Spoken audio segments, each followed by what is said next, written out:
అటులనే మానవుడు సద్గురుని పాదార విందాలను ఆశ్రయింపగనే త్రిమూర్తులకు నమస్కరించిన ఫలముతో పాటు పరబ్రహ్మానికి నమస్కరించిన ఫలితం కూడా లభిస్తుంది. కోరికలు నెరవేర్చు కల్పతరువు జ్ఞానానికి సముద్రమును మనకు ఆత్మసాక్షాత్కారాన్ని కలుగజేయనట్టి శ్రీ సాయి మహారాజునకు జయమగుగాక.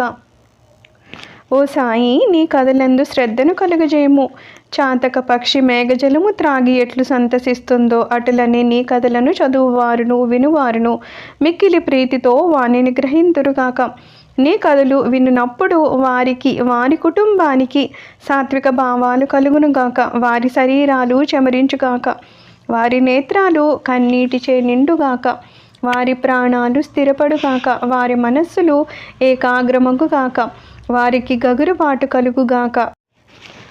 వారు వెక్కుతూ ఏడ్చి వణకెదరుగాక. వారిలో